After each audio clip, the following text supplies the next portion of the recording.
ਵਾਹਿਗੁਰੂ ਜੀ ਕਾ ਖਾਲਸਾ ਵਾਹਿਗੁਰੂ ਜੀ ਕੀ ਫਤਿਹ। ਮੈਂ ਤੁਹਾਡੀ ਹੋਸਟ ਨੀਲਮ ਕੌਰ ਤੇ ਮੈਂ ਟੀਵੀ 84 ਦੇ ਸਾਰੇ ਦਰਸ਼ਕਾਂ ਤੇ ਸਰੋਤਿਆਂ ਦਾ ਦਿਲੀ ਸਵਾਗਤ ਕਰਦੀ ਹਾਂ ਪ੍ਰੋਗਰਾਮ ਸੱਚੋ ਸੱਚ ਵਿੱਚ, ਜਿਹੜੇ ਇਸ ਪ੍ਰੋਗਰਾਮ ਨਾਲ ਦੇਸ਼ਾਂ ਵਿਦੇਸ਼ਾਂ ਤੋਂ ਜੁੜ ਚੁੱਕੇ ਨੇ। ਖਾਲਸਾ ਅਫੇਅਰ ਸੈਂਟਰ ਦੇ ਸੰਚਾਲਕ ਡਾਕਟਰ ਅਮਨਜੀਤ ਸਿੰਘ ਜੀ ਰੋਜ਼ਾਨਾ ਦੀ ਤਰ੍ਹਾਂ ਸਟੂਡੀਓ ਵਿੱਚ ਮੇਰੇ ਨਾਲ ਮੌਜੂਦ ਨੇ। ਆਓ ਨਾਲ ਮਿਲ ਕੇ ਅੱਜ ਦੀਆਂ ਵਿਚਾਰ ਚਰਚਾਵਾਂ ਕਰਦੇ ਹਾਂ। जी डॉक्टर साहब वाहिगुरू जी का खालसा वाहिगुरू जी की फतेह।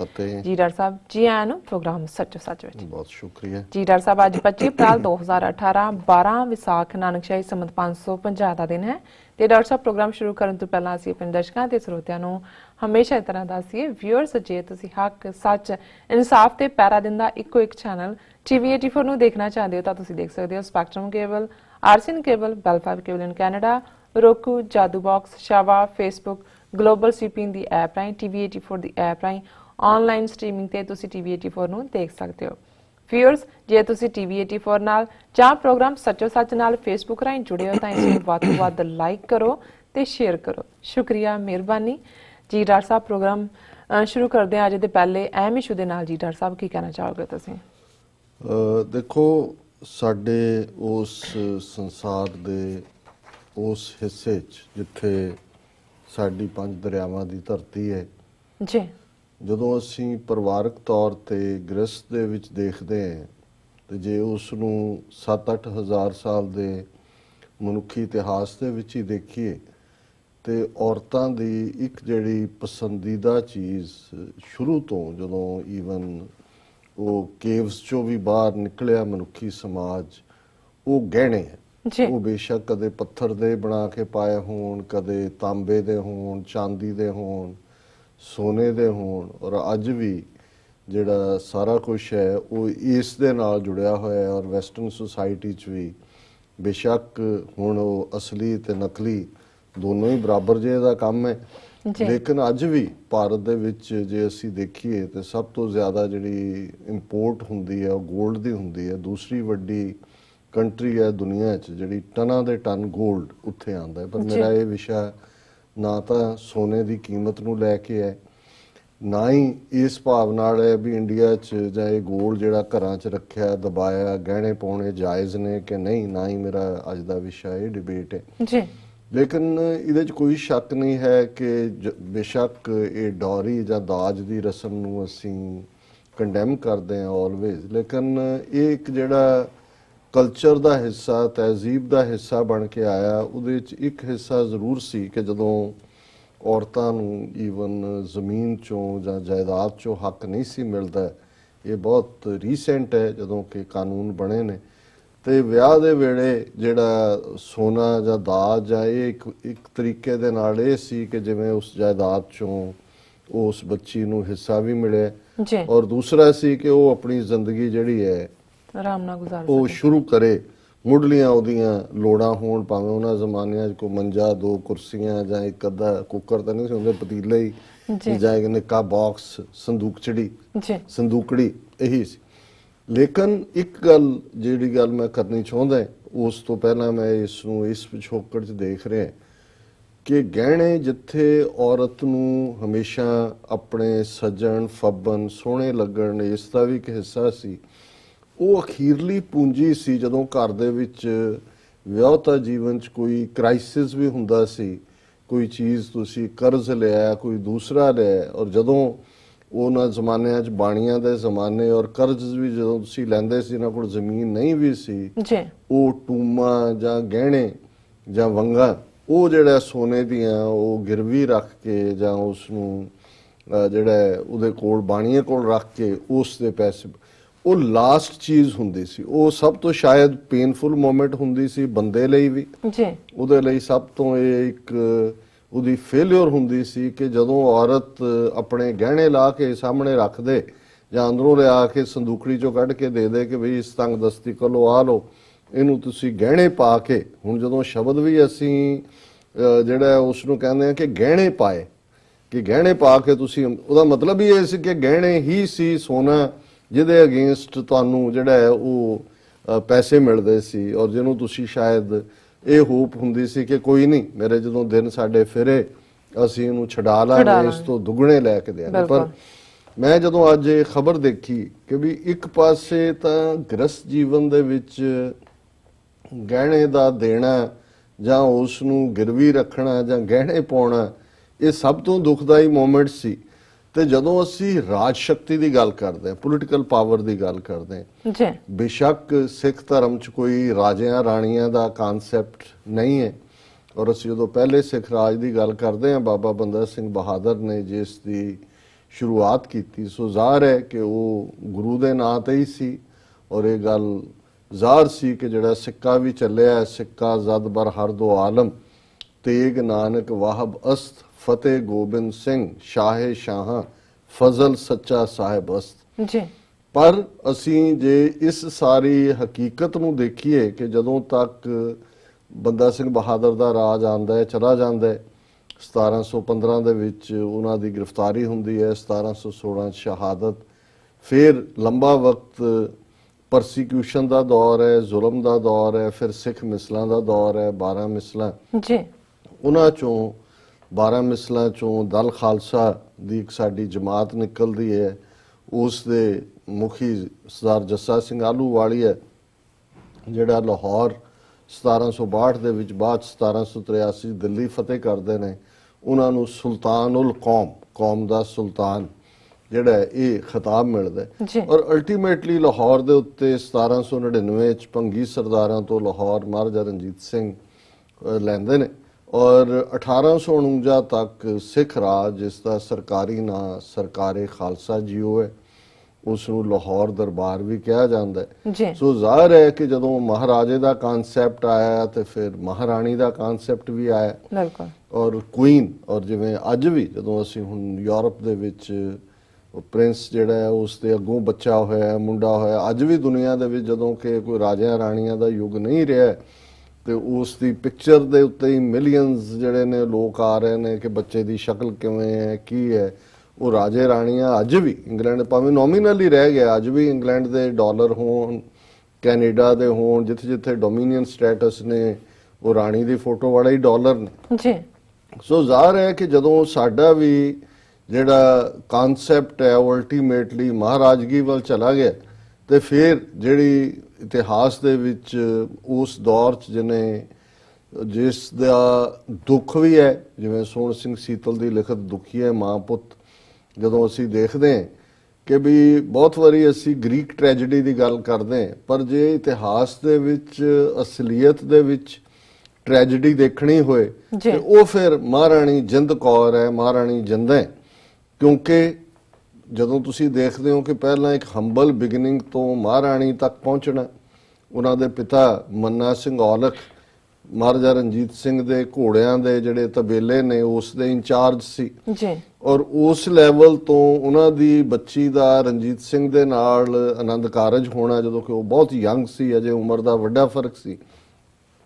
ਹੁਣ ਕੁਝ ਵਕਤ ਦੇ ਵਿੱਚ ਜਦੋਂ ਅਸੀਂ ਦੇਖਦੇ ਹਾਂ ਕਿ ਅਜੇ ਯੰਗੈਸਟ ਬੱਚਾ ਦਲੀਪ ਸਿੰਘ 10 ਮਹੀਨੇ ਦਾ ਹੈ ਤੇ 1839 ਦੇ ਵਿੱਚ ਮਹਾਰਾਜਾ ਰਣਜੀਤ ਸਿੰਘ ਦੀ ਮੌਤ ਹੋ ਜਾਂਦੀ ਹੈ। ਹੁਣ ਇਹ ਇੱਥੋਂ ਇਸ ਸਾਰੀ ਟ੍ਰੈਜੇਡੀ ਦਾ ਉਹ ਦੌਰਾ ਸ਼ੁਰੂ ਹੁੰਦਾ ਹੈ ਕਿ ਕਿਵੇਂ ਫਿਰ ਲਾਹੌਰ ਦਰਬਾਰ ਡੋਗਰਾਗਰਦੀ ਦਾ ਸ਼ਿਕਾਰ ਹੁੰਦਾ ਹੈ, ਕਿਵੇਂ ਉਹਨਾਂ ਦਾ ਭਰਾ ਜਵਾਹਰ ਸਿੰਘ ਵੀ ਜਿਹੜਾ ਹੈ ਉਹ ਸਿੱਖ ਫੌਜ ਦੇ ਜਿਹਨੂੰ ਪ੍ਰਾਈਮ ਮਿਨਿਸਟਰ ਬਣਾਇਆ ਹੈ, ਸਿੱਖ ਫੌਜ ਦੇ ਹੱਥੋਂ ਮਾਰਿਆ ਜਾਂਦਾ ਹੈ। ਔਰ ਉਹ ਛੋਟਾ ਦਲੀਪ ਸਿੰਘ 10 ਮਹੀਨੇ ਤੋਂ ਜਿਹਨੇ ਆਪਣੇ ਬਾਪ ਦਾ ਜਿਹੜਾ ਸਾਇਆ ਸਿਰ ਤੋਂ ਉੱਠਦਾ, 5 ਸਾਲ ਤੱਕ ਪਹੁੰਚਦੇ ਆ ਉਹ ਮਹਾਰਾਜਾ ਬਣਦਾ। ਪਰ ਉਦੋਂ ਤੱਕ ਉਸ ਦੇ ਜਿਹੜੇ ਦੂਸਰੇ ਭਰਾ ਨੇ ਇੱਕ ਇੱਕ ਕਰਕੇ ਜਿਹੜੇ ਨੇ ਪਸ਼ੌਰਾ ਸਿੰਘ, ਕਸ਼ਮੀਰਾ ਸਿੰਘ, ਮੁਲਤਾਨਾ ਸਿੰਘ ਔਰ ਕਿਵੇਂ ਖੜਕ ਸਿੰਘ ਵੱਡਾ, ਔਰ ਉਹਨਾਂ ਦਾ ਵੀ ਅੱਗੋਂ ਇਹ ਇੱਕ ਜਿਹੜਾ ਅਸੀਂ ਉਹ ਦੌਰਾ ਦੇਖਦੇ ਹਾਂ ਤੇ ਉਹ ਫਿਰ ਇਹੀ ਹੈ ਕਿ ਨਹੀਂ ਕੋਈ ਛੱਡਿਆ ਸਾਥ ਤੇ ਸੰਤ ਮੀਆਂ, ਜਿਹੜੀ ਜਦੋਂ ਘਰੇਲੂ ਖਾਨਾ ਜੰਗੀ ਔਰ ਉਹਨਾਂ ਪਿੱਛੇ ਜੁੜੀ ਹੋਈ ਪਿੱਛੇ ਖੜੀ ਡੋਗਰਾਗਰਦੀ, ਉਹਨਾਂ ਦੇ ਨਾਲ ਦੂਜੇ ਪਾਸੇ ਸੰਧਾ ਵਾਲੀਏ, ਉਹਨਾਂ ਦੀ ਇੱਕ ਆਪਣੀ ਦੌੜ।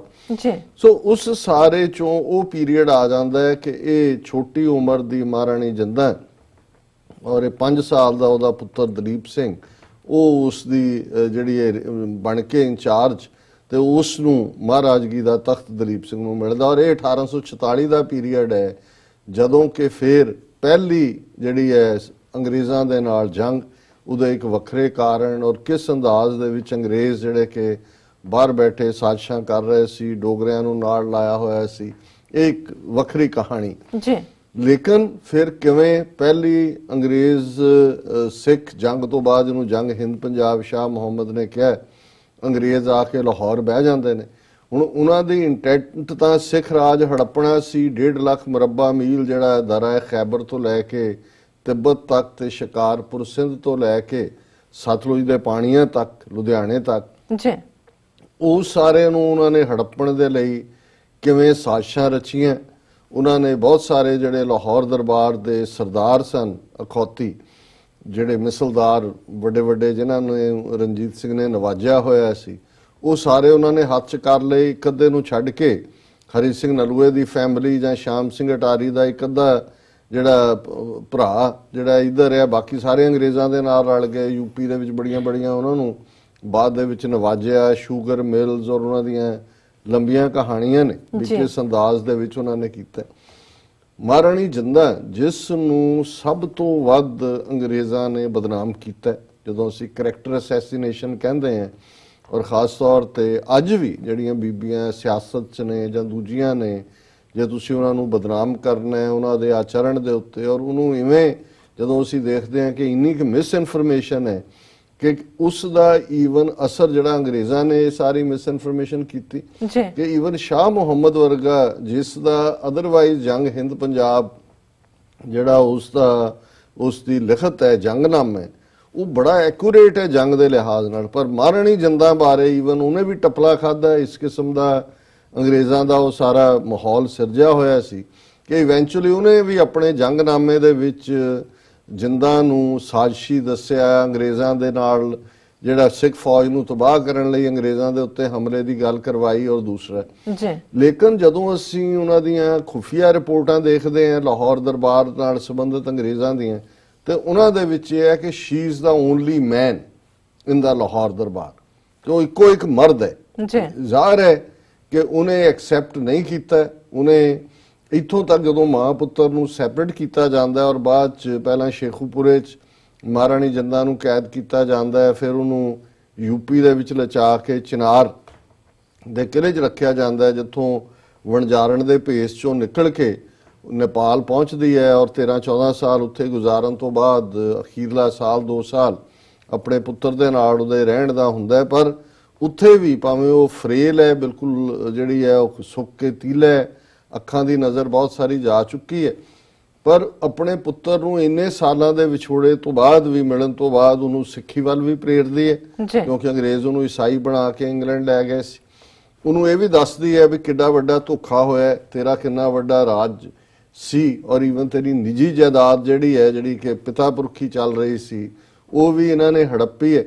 ਔਰ ਅਖੀਰ ਵੇਲੇ ਉਹਦੀ ਇਹ ਤਾਕੀਦ ਮਰਨ ਲੱਗਿਆ ਵੀ ਕਿ ਮੇਰੀਆਂ ਹੱਡੀਆਂ ਇਸ ਨਿਰਦਈ ਧਰਤੀ ਤੇ ਨਾ ਰੋਲੀ, ਕਿ ਵੀ ਮੈਂ। ਔਰ ਇਹ ਬਾਅਦ ਦੇ ਵਿੱਚ ਸ਼ਾਇਦ 1928 ਜਾਂ 29 ਚ ਜਦੋਂ ਮਹਾਰਾਜਾ ਦਲੀਪ ਸਿੰਘ ਦੀ ਡਾਟਰ ਪ੍ਰਿੰਸੈਸ ਬੰਬਾ ਔਰ ਦੂਸਰੇ ਉਹ ਆਉਂਦੇ ਨੇ, ਤੇ ਉਦੋਂ ਜਿਹੜਾ ਲਾਹੌਰ ਇਹ ਸੀ ਕਿ ਵੀ ਮੇਰੀਆਂ ਜਿਹੜੀ ਸਮਾਧ ਹੈ, ਉਹ ਮੇਰੇ ਪਤੀ ਮਹਾਰਾਜਾ ਰਣਜੀਤ ਸਿੰਘ ਦੀ ਸਮਾਧ ਦੇ ਨਾਲ ਹੀ ਜਿਹੜਾ ਉਸ ਨੂੰ ਮੇਰੇ ਲਾਸਟ ਜਿਹੜੇ ਰੈਮਨੈਂਟਸ ਨੇ ਉਹਨਾਂ ਨੂੰ ਰੱਖਿਆ ਜਾਏ। ਸੋ ਕੁੱਲ ਮਿਲਾ ਕੇ ਇਹ ਇੱਕ ਗ੍ਰੀਕ ਟ੍ਰੈਜੇਡੀ ਦੀ ਗੱਲ ਵੀ ਹੈ, ਬਹਾਦਰੀ ਦੀ ਕਹਾਣੀ ਵੀ ਹੈ, ਔਰ ਜਿਹੜਾ ਵੂਮਨਹੁੱਡ ਦਾ ਔਰ ਸਿੱਖ ਔਰਤ ਦਾ ਜਿਹੜਾ ਕਿਰਦਾਰ, ਕਰੈਕਟਰ ਜਿਹੜਾ ਅਸੀਂ ਦੇਖਦੇ ਉਹ ਸਟਰੈਂਥ ਵੀ ਹੈ ਕਿ ਕਿਵੇਂ ਉਹਨੇ ਈਵਨ ਜੇ ਦਲੀਪ ਸਿੰਘ ਨੇ ਬਾਅਦ ਦੇ ਵਿੱਚ ਆਪਣੇ ਅਖੀਰਲੇ ਸਾਲਾਂ 'ਚ ਅੰਗਰੇਜ਼ਾਂ ਦੇ ਖਿਲਾਫ ਆਵਾਜ਼ ਵੀ ਚੁੱਕੀ ਔਰ ਮਰਿਆ ਵੀ ਉਹ ਫਰਾਂਸ ਦੇ ਵਿੱਚ, ਪੈਰਿਸ 'ਚ ਆ ਕੇ ਉਹਨੇ ਰਸ਼ੀਆ 'ਚ ਜਾ ਕੇ ਵੀ ਚੇਂਜ ਕਰਨ ਦੀ ਗੱਲ ਕੀਤੀ, ਭਾਵੇਂ ਉਹਦੇ 'ਚ ਫਰਸਟ੍ਰੇਸ਼ਨਸ ਵੀ ਸੀ, ਫੇਲਿਅਰਸ ਵੀ ਸੀ, ਪਰ ਇਹਦੇ 'ਚ ਕੋਈ ਸ਼ੱਕ ਨਹੀਂ ਹੈ ਕਿ ਉਹਨਾਂ ਦੀਆਂ ਸਾਰੀਆਂ ਹੀ ਉਹਨਾਂ ਨੇ ਈਵਨ ਜਦੋਂ ਇੰਗਲੈਂਡ 'ਚ ਵੀ ਮਹਾਰਾਣੀ ਜਿੰਦਾ ਆਉਂਦੀ ਹੈ ਆਪਣੇ ਖੁਫੀਆ ਏਜੰਟ ਨਾਲ ਲਾਏ ਹੋਏ ਨੇ, ਔਰ ਉਹ ਰਿਪੋਰਟ ਕਰ ਰਹੇ ਨੇ ਵੀ ਇਹ ਜਦੋਂ ਦਾ ਮਾਂ ਨਾਲ ਮਿਲਿਆ ਇਹਦੇ ਹਾਵ ਭਾਵ ਬਦਲ ਰਹੇ ਨੇ, ਇਸ ਦਾ ਬਿਹੇਵੀਅਰ ਬਦਲ ਰਿਹਾ। ਹੁਣ ਬੇਸ਼ੱਕ ਜਿਵੇਂ ਮੈਂ ਬਿਗਨਿੰਗ ਦੇ ਵਿੱਚ ਹੀ ਕਿਹਾ ਸੀ ਕਿ ਜਦੋਂ ਅਸੀਂ ਮਹਾਰਾਜਾ ਰਣਜੀਤ ਸਿੰਘ ਦੀ ਗੱਲ ਕਰਦੇ ਹਾਂ ਜਾਂ ਅੱਜ ਮਹਾਰਾਣੀ ਜਿੰਦਾ ਦੀ ਗੱਲ ਕਰ ਰਹੇ ਹਾਂ ਜਾਂ ਦਲੀਪ ਸਿੰਘ ਦੀ ਗੱਲ ਹੁੰਦੀ ਹੈ, ਤੇ ਇਹ ਨਹੀਂ ਹੈ ਕਿ ਵੀ ਅਸੀਂ ਇਹ ਮਹਾਰਾਣੀਆਂ ਦੇ ਵਿੱਚ ਕੋਈ ਆਪਣੀ ਆਸਥਾ ਦਿਖਾ ਰਹੇ ਹਾਂ। ਇਹ ਸਾਡੀ ਲੌਸਟ ਸੋਵਰਨਿਟੀ ਦੀ ਕਹਾਣੀ ਹੈ।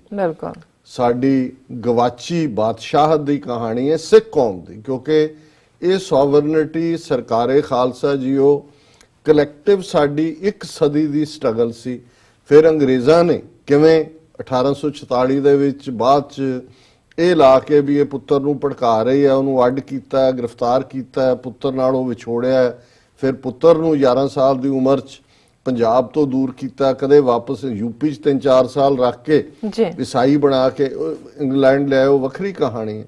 ਪਰ ਫਿਰ ਜਿਵੇਂ ਉਹਨਾਂ ਨੇ ਲਾਹੌਰ ਦੇ ਖਜ਼ਾਨੇ ਨੂੰ ਲੁੱਟਿਆ, ਜਿਸ ਲੁੱਟ ਦੇ ਵਿੱਚ ਜਿਹੜਾ ਉਹ ਬੜੇ ਬੜੇ ਹੀਰੇ ਜਵਾਹਰਾਤ, ਜਿਨ੍ਹਾਂ ਦੇ ਵਿੱਚ ਕੋਹਿਨੂਰ ਹੀਰਾ ਜਿਹੜਾ ਅੱਜ ਵੀ ਬਹੁਤ ਵਾਰ ਹੁੰਦਾ ਹੈ ਜੀ, ਵਾਪਸ ਦੇ ਦਿਓ, ਇੱਥੇ ਦੇ ਦਿਓ, ਲਾਹੌਰ ਦੇ ਦਿਓ, ਇੰਡੀਆ ਦੇ ਦਿਓ। ਔਰ ਉਹਦੇ ਵਿੱਚ ਈਵਨ ਜਿਹੜੀ ਪਰਸਨਲ ਜੁਐਲਰੀ, ਪਰਸਨਲ ਜਿਹੜੀਆਂ ਬਿਲੋਂਗਿੰਗਸ, ਗੁਰੂ ਸਾਹਿਬ ਦੇ ਸ਼ਸਤਰ ਵੀ 10ਵੇਂ ਪਾਤਸ਼ਾਹ ਦੇ ਜਿਹੜੇ ਮਹਾਰਾਜਾ ਰਣਜੀਤ ਸਿੰਘ ਨੇ ਬੜੇ ਸਤਿਕਾਰ ਨਾਲ ਜਿਨ੍ਹਾਂ ਦੇ ਦੀਦਾਰ ਕਰਕੇ ਆਪਣਾ ਉਹ ਦਿਨ ਸ਼ੁਰੂ ਕਰਦਾ ਸੀ, ਉਹ ਵੀ ਲੁੱਟ ਕੇ ਡਲਹੌਜ਼ੀ, ਲਾਰਡ ਡਲਹੌਜ਼ੀ ਰਾਹੀਂ ਇੰਗਲੈਂਡ ਲੈ ਆਏ ਸਨ, ਜਿਹੜੇ ਕਿ 1966 ਦੇ ਵਿੱਚ ਉਹਨਾਂ ਚੋਂ ਮੁੱਖ ਜਿਹੜੇ ਸ਼ਸਤਰ ਨੇ ਉਹ ਵਾਪਸ ਗਏ ਅੱਜ। ਔਰ ਭਾਰਤ ਭਰ ਦੇ ਵਿੱਚ ਉਹਨਾਂ ਦਾ ਜਿਵੇਂ ਸਵਾਗਤ ਹੋਇਆ ਸਿੱਖਾਂ ਨੇ, ਕਿਵੇਂ ਉਹ ਭਾਵਨਾਵਾਂ ਅੱਜ ਉਹ ਤਖਤ ਸ੍ਰੀ ਕੇਸਗੜ੍ਹ ਸਾਹਿਬ ਰੱਖੇ ਹੋਏ ਨੇ। ਪਰ ਅਜੇ ਵੀ 10ਵੇਂ ਪਾਤਸ਼ਾਹ ਦੀ ਕਲਗੀ ਜਿਹੜੀ ਹੈ, ਇਹ ਇਹਦੀ ਇੱਕ ਮਿਸਟਰੀ ਹੈ ਕਿ ਉਹ ਕਲਗੀ ਵੀ ਉੱਥੋਂ ਉਹਨਾਂ ਨੇ ਲਿਆਂਦੀ। ਕਲਗੀ ਸਿਰਫ ਇੱਕ ਉੱਤੇ ਪਲੂਮ ਨਹੀਂ ਹੁੰਦਾ, ਉਹਦੇ ਨਾਲ ਜਿਹਨੂੰ ਅਸੀਂ ਜਦੋਂ ਕਹਿੰਦੇ ਹਾਂ ਅਸੀਂ ਜਗਾ ਕਲਗੀ ਕਹਿੰਦੇ, ਜਗਾ ਹੀਰਾ ਹੁੰਦਾ ਹੈ ਜਿਹਦੇ 'ਚ ਉਹ ਕਲਗੀ ਲੱਗੀ ਹੁੰਦੀ ਹੈ। ਸੋ ਇਹ ਅੱਜ ਵੀ ਹੈ, ਉਹਦੀ ਸਾਡੇ ਲਈ ਕੀਮਤ ਵੀ ਹੈ। 10ਵੇਂ ਪਾਤਸ਼ਾਹ ਨਾਲ ਜੁੜੀ ਕੋਈ ਵੀ ਚੀਜ਼, ਸ਼ਸਤਰ ਉਹਨਾਂ ਦੇ ਖਾਸ ਤੌਰ ਤੇ ਇਹ ਇੱਕ ਆਪਣਾ ਭਾਵ ਹੈ। ਹੁਣ ਹੁੰਦਾ ਕੀ ਹੈ, ਔਰ ਉਹ ਜਿਹੜਾ ਸਾਰਾ ਲੁੱਟ ਦਾ ਮਾਲ, ਔਰ ਦੁਨੀਆ ਭਰ ਚੋਂ ਅੰਗਰੇਜ਼ਾਂ ਨੇ ਇਹੀ ਕੰਮ ਕੀਤਾ ਹੈ।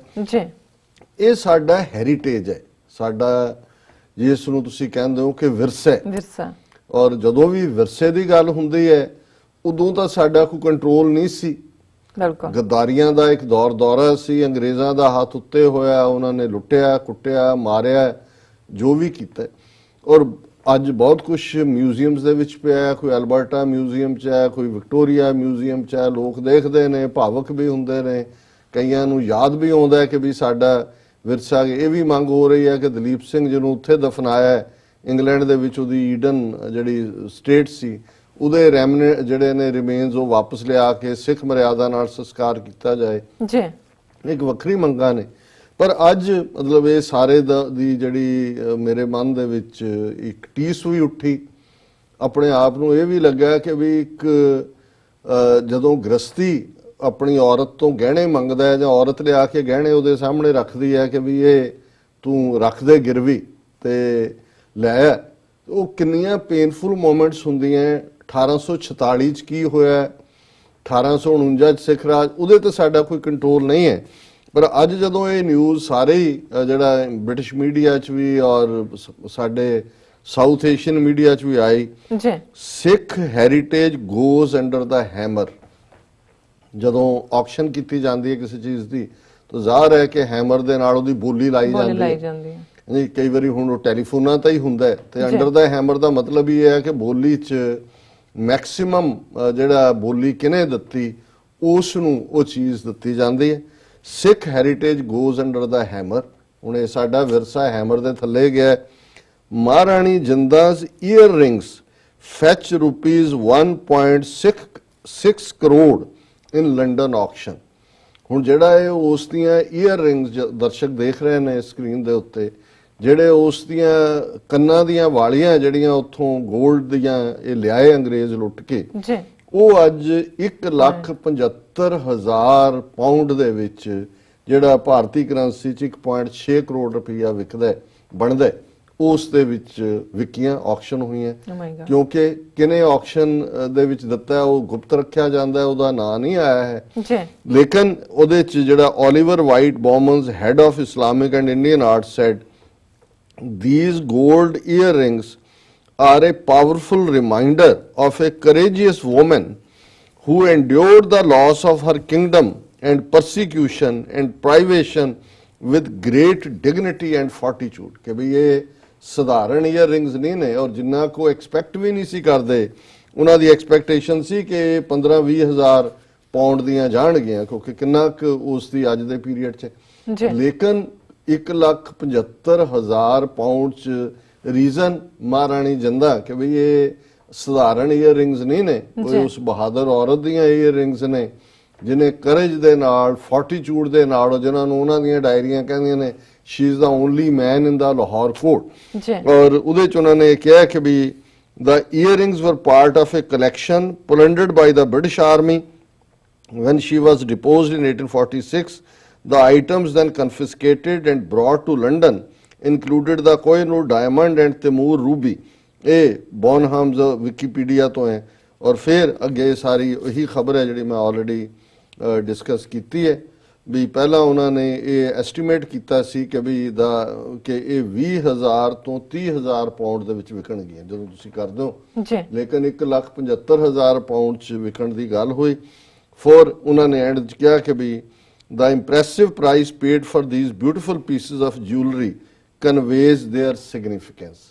ਹੁਣ ਜਿਹਨੇ ਵੀ ਖਰੀਦੀਆਂ ਕਿਉਂਕਿ ਗੁਪਤ ਹੈ, ਵੀ ਡੋਂਟ ਨੋ, ਪਰ ਮੇਰੇ ਮਨ 'ਚ ਆਇਆ ਕਿ ਵੀ ਰਾਜ ਤਾਂ ਅਸੀਂ ਅੱਜ ਤੱਕ ਇਸ ਗੱਲ ਨੂੰ 172 ਸਾਲ ਹੋ ਗਏ ਨੇ, ਰਾਜ ਲੈਣ ਲਈ ਤਾਂ ਅਸੀਂ ਲੜ ਰਹੇ ਹਾਂ। ਘੱਟੋ ਘੱਟ ਇੰਨੇ ਅਮੀਰ ਸਿੱਖ ਜਿਹੜੇ ਵੱਡੇ ਵੱਡੇ ਮਿਲੀਅਨਸ ਦੇ ਦੂਜਿਆਂ ਦੇ ਘਰ ਖਰੀਦ ਰਹੇ ਨੇ, ਇੰਗਲੈਂਡ 'ਚ ਵੀ ਬੈਠੇ ਨੇ, ਅਮਰੀਕਾ 'ਚ ਵੀ ਬੈਠੇ ਨੇ, ਵੱਡੀਆਂ ਸਾਡੀਆਂ ਸੰਸਥਾਵਾਂ ਜਿਹੜੀਆਂ ਹੁਣ ਇਹ ਜੀ ਸਿੱਖ ਰੈਫਰੈਂਸ ਲਾਇਬ੍ਰੇਰੀ ਅੰਦਰੋਂ ਬਾਹਰ ਕੱਢ ਰਹੇ ਨੇ, ਭਾਈ ਗੁਰਦਾਸ ਹਾਲ ਦੇ ਨੇੜੇ ਬਣਾਣੀ ਹੈ, ਬਾਕੀ ਲੁੱਟ ਕੇ ਲੈ ਗਏ, ਉਹ ਅੱਜ ਤੱਕ ਵਾਪਸ ਨਹੀਂ ਦਿੱਤਾ। ਇਹ ਤੁਹਾਡਾ ਹੈਰੀਟੇਜ ਹੈ। ਭਾਵੇਂ ਠੀਕ ਹੈ ਇਹ ਐਸੇ ਵੀ ਹੋਣਗੇ ਗਰੁੱਪ ਜਿਹੜੇ ਕਰ ਲੈਣਗੇ ਜੀ ਗਹਿਣੇ ਪਾਉਣੇ ਨੇ ਕਿ ਨਹੀਂ ਪਾਉਣੇ। ਔਰ ਮੈਨੂੰ ਯਾਦ ਹੈ ਕਿ ਵੀ ਸੈਂਟਰਲ ਸਿੱਖ ਮਿਊਜ਼ੀਅਮ ਦੇ ਵਿੱਚ ਲਾਉਣ ਦੇ ਲਈ ਜੰਦਾਂ ਦੀ ਪੇਂਟਿੰਗ ਤਿਆਰ ਹੋ ਰਹੀ ਸੀ ਔਰ ਉਹ ਪੇਂਟਿੰਗ ਬਣਾਈ ਜੀ ਔਰ ਬਣੀ। ਔਰ ਜਿਨ੍ਹਾਂ ਨੇ ਦੇਖਿਆ ਉਹਨਾਂ ਨੇ ਕੁਝ ਦੇਰ ਬਾਅਦ ਪੁੱਛਿਆ ਕਿ ਵੀ ਉਹ ਤਾਂ ਜਿਹੜੀ ਹਿਸਟੋਰੀਅਨ ਨੇ ਕਿ ਉਹ ਲੱਗੀ ਨਹੀਂ। ਹੁਣ ਉਸ ਪੇਂਟਿੰਗ ਦੇ ਵਿੱਚ ਜ਼ਾਹਰ ਹੈ ਕਿ ਜੰਦਾ ਕਿਉਂਕਿ ਕੁਈਨ ਸੀ, ਰਾਣੀ ਸੀ, ਉਸ ਦੇ ਗਹਿਣੇ ਪਾਏ ਹੋਏ ਨੇ ਜਾਂ ਦੂਜੇ, ਤੇ ਉਹ ਕਹਿਣ ਲੱਗੇ ਜੀ ਨਹੀਂ ਇਹ ਲਾਉਣੀ ਸੀ। ਫਿਰ ਕੁਝ ਦਾ ਇਤਰਾਜ਼ ਆ ਗਿਆ ਕਿ ਜੀ ਵੀ ਸਾਡੇ 'ਚ ਤਾਂ ਗਹਿਣੇ ਮਨਾ ਨੇ ਤੇ ਇਹ ਤਾਂ ਹੁਣ ਗਹਿਣਿਆਂ ਨਾਲ ਬਿਲਕੁਲ ਗਲੇ 'ਚ ਵੀ ਨੇ, ਦੂਜੇ ਵੀ ਨੇ ਜੀ। ਤੇ ਉਹ ਉਹਨਾਂ ਤੋਂ ਰਿਹਾ ਨਹੀਂ ਗਿਆ। ਉਹ ਕਹਿੰਦਾ ਫਿਰ ਇਵੇਂ ਕਰੋ, ਇੱਕ ਪੇਂਟਿੰਗ ਬਣਾਓ ਵੀ ਉਹਦੇ ਹੱਥ 'ਚ ਝਾੜੂ ਫੜਾਓ, ਬੀਬੀ ਦੇ ਪੈਰਾਂ 'ਚੋਂ ਜੁੱਤੀ ਲਾਓ ਉਹਦੇ, ਤੇ ਉਹਨੂੰ ਦਿਖਾਓ ਵੀ ਝਾੜੂ ਦੇ ਰਹੀ ਹੈ ਘਰ 'ਚ ਕਿ ਵੀ ਰਾਣੀ ਸੀ, ਰਾਣੀ ਵਾਂਗ ਰਹਿਣਾ। ਤੇ ਉਸ ਦਾ ਸੋ ਮੈਨੂੰ ਹਾਲਾਂ ਜਿਵੇਂ ਮੈਂ ਕਿਹਾ ਕਿ ਵੀ ਅਸੀਂ ਬਹੁਤ ਸਾਰੀਆਂ ਚੀਜ਼ਾਂ ਜਿਹੜੀਆਂ ਨੇ ਉਹ ਐਸੀਆਂ ਨੇ ਜਿਹੜੀਆਂ ਮਨਮਤ ਹੋਈਆਂ ਨੇ, ਹੁੰਦੀਆਂ ਨੇ, ਲੇਕਿਨ ਮੈਨੂੰ ਇਹ ਲੱਗਾ ਕਿ ਵੀ ਘੱਟੋ ਘੱਟ ਇਸ ਕਿਸਮ ਦੀ ਇਹਨੂੰ ਤੁਸੀਂ ਗਹਿਣੇ ਕਰਕੇ ਨਾ ਖਰੀਦੋ। ਤੁਹਾਡੀਆਂ ਇੰਸਟੀਟਿਊਸ਼ਨਸ ਨੇ, ਤੁਹਾਡਾ ਹੈਰੀਟੇਜ ਹੈ, ਗਵਾਚ ਗਿਆ ਹੈ 47 ਦੀ ਗੱਲ ਕਰਕੇ। ਹੁਣ ਅੱਜ ਵੀ ਅਸੀਂ ਲੋਸਟ ਹੈਰੀਟੇਜ ਦੀ ਗੱਲ ਕਰਦੇ ਹਾਂ, ਕਿਲੇ ਢੱਠ ਰਹੇ ਨੇ, ਢੱਠ ਗਏ, ਉੱਥੇ ਸਾਡਾ ਇਤਿਹਾਸ ਕਾਰ ਸੇਵਾ ਦੇ ਨਾਂ ਥੱਲੇ ਸੰਗਮਰਮਰ ਬਣ ਗਿਆ। ਪਰ ਘੱਟੋ ਘੱਟ ਜੇ ਇਸ ਕਿਸਮ ਦੀਆਂ ਚੀਜ਼ਾਂ ਤੁਹਾਡੀਆਂ ਭਵਿੱਖ ਦੀਆਂ ਪੀੜ੍ਹੀਆਂ ਕੋਲ, ਅੱਜ ਵਾਲਿਆਂ ਕੋਲ ਵੀ ਹੋਣਗੀਆਂ, ਕੋਈ ਦੇਖ ਕੇ ਕਹੇਗਾ ਵੀ ਕਦੇ ਸਾਡਾ ਵੀ ਰਾਜ ਸੀ, ਕਦੇ ਅਸੀਂ ਵੀ ਸੋਵਰਨ ਹੁੰਦੇ ਸੀ, ਕਦੇ ਸਾਡੇ ਨਾਲ ਵੀ ਜਿਹੜਾ ਅਸੀਂ ਆਪਣੀ ਕਿਸਮਤ ਆਪ ਘੜਨ ਦਾ ਹੱਕ ਰੱਖਦੇ ਸੀ। ਉਹਦੇ ਚ ਉਹਨਾਂ ਦਾ ਇੰਟਰਸਟ ਵੀ ਬਣੇਗਾ ਵੀ ਉਹ ਸਾਡਾ ਕਿਵੇਂ ਰਾਜ ਭਾਗ ਗਿਆ, ਕਿਵੇਂ ਸਾਡੇ ਨਾਲ ਧੋਖਾ ਹੋਇਆ, ਅੰਗਰੇਜ਼ਾਂ ਨੇ ਕੀ ਕੀਤਾ, ਫਿਰ ਇਹਨਾਂ ਨੇ ਗਾਂਧੀ ਨਹਿਰੂ ਨੇ ਕੀ ਕੀਤਾ, ਫਿਰ ਸਾਡੇ ਦਰਬਾਰ ਸਾਹਿਬ ਤੇ ਹਮਲਾ ਹੋਇਆ, ਕਿਵੇਂ ਸਾਡਾ ਹੈਰੀਟੇਜ ਅੰਗਰੇਜ਼ ਲੁੱਟ ਕੇ ਲੈ ਗਏ ਸੀ।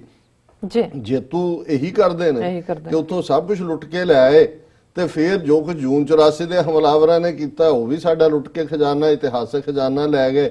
ਹੁਣ ਜਿਹੜਾ ਰਹਿੰਦ ਖੂੰਦ ਦਾ ਸ਼੍ਰੋਮਣੀ ਕਮੇਟੀ ਪ੍ਰਧਾਨ ਕਹਿੰਦਾ ਜੀ ਅਸੀਂ ਬਹੁਤ ਵੱਡਾ ਬਣਾ ਲਿਆ, ਹੁਣ ਅਸੀਂ ਲਾਇਬ੍ਰੇਰੀ ਵੱਡੀ ਕਰਨੀ ਹੈ। ਹੁਣ ਉਹਦਾ ਚ ਉਹੀ ਹੈ ਵੀ ਜੋ ਰਹਿ ਗਿਆ ਉਹ ਫਿਰ ਇਹਨਾਂ ਨੇ ਜਿਹੜਾ ਉਹ ਬਰਬਾਦ ਕਰਨਾ ਹੈ, ਔਰ ਉਹਦੇ ਚ ਪਤਾ ਨਹੀਂ ਇਹਨਾਂ ਨੇ ਕੀ ਕਰਨਾ ਹੈ। ਤਾਂ ਸਾਰੀਆਂ ਹੱਥ-ਠੋਕਾ ਸੰਸਥਾਵਾਂ ਬਣੀਆਂ ਹੋਈਆਂ। ਸੋ ਮੈਂ ਸਮਝਦਾ ਵੀ ਅੱਜ ਅਸੀਂ ਬੀਤੇ ਵਾਲਿਆਂ ਨੂੰ ਜ਼ਰੂਰ ਦੋਸ਼ ਦਿੰਦੇ ਹਾਂ, 47 ਦੇ ਦੌਰ ਵਾਲੀ ਲੀਡਰਸ਼ਿਪ ਨੂੰ ਵੀ ਦਿੰਦੇ ਹਾਂ, ਰਾਈਟਲੀ ਸੋ, ਉਦੋਂ ਦਿਆਂ ਨੂੰ ਵੀ ਦਿੰਦੇ ਹਾਂ ਕਿ ਭਾਈ ਐਵੇਂ ਘਰੇਲੂ ਖਾਨਾ ਜੰਗੀ ਹੋ ਰਹੀ ਸੀ, ਰਾਜ ਆ ਰਿਹਾ ਸੀ, ਕਿ ਅੱਜ ਅਸੀਂ ਕੀ ਕਰ ਰਹੇ ਹਾਂ। ਬਿਲਕੁਲ ਕਿ ਅੱਜ ਸਾਨੂੰ ਫਿਕਰ ਹੈ ਕਿ ਵੀ ਜਿੰਨਾ ਸਾਡਾ ਕਿਤੇ ਬਚਿਆ ਜਾਂ ਦੂਜਾ, ਜਿੰਨੇ ਅਮੀਰ ਜਿਨ੍ਹਾਂ ਦੇ ਨਿਆਣੇ ਮੁੜ ਕੇ ਉਹਨਾਂ ਨੇ ਅਦਾਲਤਾਂ 'ਚ ਜਾ ਕੇ ਕਹਿਣਾ ਵੀ ਮੇਰਾ ਹੱਕ ਕਿੰਨਾ ਹੈ ਤੇ ਉਹਦਾ ਕਿੰਨਾ ਹੈ, ਘੱਟੋ ਘੱਟ ਇੰਨਾ ਹੀ ਕਰ ਜਾਓ। ਹੋਰ ਜੇ ਕੋਈ ਨਹੀਂ ਹੈ ਤੇ ਇਸ ਕਿਸਮ ਦਾ ਜਿਹੜਾ ਸਾਡਾ ਖਜ਼ਾਨਾ ਹੈ, ਜਿਹਦੇ ਚੋਂ ਸਾਡੀ ਸੋਵਰਨਿਟੀ ਦੀ ਖੁਸ਼ਬੂ ਆਉਂਦੀ ਹੈ, ਜਿਹਦੇ ਚੋਂ ਸਾਡਾ ਪ੍ਰਾਈਡ ਨਿਕਲਦਾ ਹੈ, ਜਿਹਦੇ ਚੋਂ ਅਸੀਂ ਆਪਣੇ ਪਿੱਛੇ ਨਾਲ ਜੁੜਦੇ ਹਾਂ, ਘੱਟੋ ਘੱਟ ਉਸ ਨੂੰ ਤਾਂ ਸੇਵ ਕਰੋ।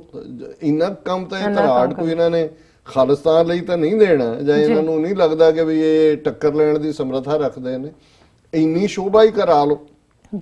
ਪਰ ਮੈਨੂੰ ਇਸ ਦਾ ਦੁੱਖ ਹੋਇਆ ਜਦੋਂ ਮੈਂ ਦੇਖਿਆ ਕਿ Sikh heritage goes under the hammer. Under the hammer. ਇਸ ਲਾਈਨ ਤੋਂ ਮੈਂ ਛੁਟਕਾਰਾ ਨਹੀਂ ਪਾ ਰਿਹਾ। Oh my ਮੇਰਾ God. ਮਨ ਚੋਂ ਇਹ ਉਕਰੀਆਂ ਜਾ ਰਹੀਆਂ ਨੇ So ਡੂੰਘੀਆਂ sad. ਕਿ ਜੀ। ਵੀ ਸਾਡਾ ਆਪਣਾ ਆਪਾਂ ਤਾਂ ਤਲਵਾਰ ਦੇ ਅੱਗੇ ਸਿਰ ਰੱਖੇ ਹੀ ਹੋਏ ਨੇ ਕੌਮ ਦੇ, ਤੇ ਜਿਹੜਾ ਹੈਰੀਟੇਜ ਹੈ ਉਹ ਵੀ ਅੰਡਰ ਦਾ ਅੰਡਰ ਹੈਮਰ। ਦਾ ਹੈਮਰ ਚਲਾ ਗਿਆ। ਮਾਈ ਗॉड, ਸੋ ਸੈਡ।